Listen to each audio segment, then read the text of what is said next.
একমাত্র টেস্টকে সামনে রেখে জিম্বাবুয়ের হারারেতে চলছে বাংলাদেশ জাতীয় দলের ক্রিকেটারদের প্রস্তুতি। আগামীকাল থেকে মাঠে গড়াবে হারারে টেস্ট।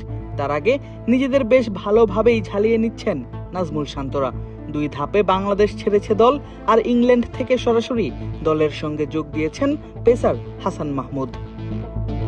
আগামীকাল থেকে শুরু হতে যাওয়া টেস্টে এই হাসান মাহমুদের দিকেই থাকবে কিছুটা বাড়তি নজর। সাকিব আল হাসানের পর দ্বিতীয় বাংলাদেশি হিসেবে খেলেছেন কাউন্টির লঙ্গার ফরম্যাটে। কেন্ট কাউন্টি ক্রিকেট ক্লাবের হয়ে খেলেছেন 2 ম্যাচ, আর 2 ম্যাচে শিকার করেছেন 12 উইকেট। প্রথম ম্যাচের 2 ইনিংসেই তার শিকার ছিল 9। এক ইনিংসে আছে 6 উইকেট শিকারের রেকর্ডও।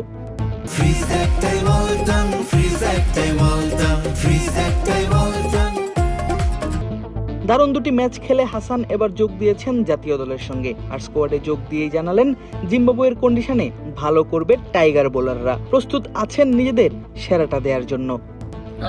বোলারদের প্রিপারেশন খুবই ভালো, তারা ভালো প্র্যাকটিস করছে এবং ফ্যাসিলিটি ভালো আছে এখানে, এবং আশা করি তারা খুব ভালো করবে। এবং আমি এসেছি এবং আমাদের বোলিংটা খুব ভালো। এখন আমরা অবশ্যই পজিটিভ চিন্তা করছি এবং চেষ্টা করবো যে আমাদের বেস্টটা আমরা ডেলিভারি দিব ইনশাআল্লাহ।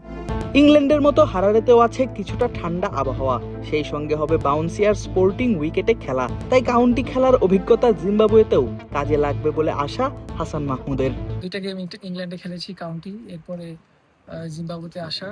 আমার মনে হয় সবাই খুবই ভালো শেপে আছে এবং সবাই ভালো প্রিপারেশন নিচ্ছে, এবং ওয়েদারটা খুবই ভালো কম্পেয়ার টু লন্ডন। এখানেও ঠান্ডা আছে হারারেতে, এবং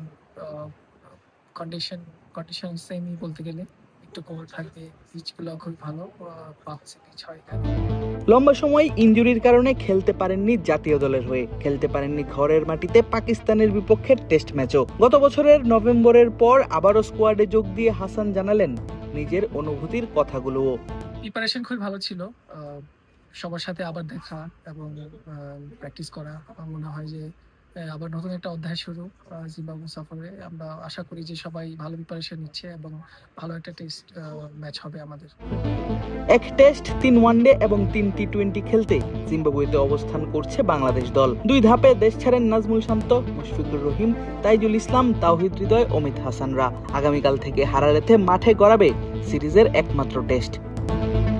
3 ম্যাচের ওয়ানডে সিরিজের স্কোয়াডও ইতোমধ্যেই ঘোষণা করেছে বাংলাদেশ ক্রিকেট বোর্ড। 2027 ওয়ানডে বিশ্বকাপ অনুষ্ঠিত হবে সাউথ আফ্রিকা, নামিবিয়ার পাশাপাশি জিম্বাবুয়েতেও। তাই সেখানে ওয়ানডে খেলে মেহেদী হাসান মিরাজরা নিতে পারবেন বিশ্বকাপের জন্য নিজেদের সর্বোচ্চ প্রস্তুতিটাও। আদিব আশরাফ, ক্রিক ফ্রেন্জি।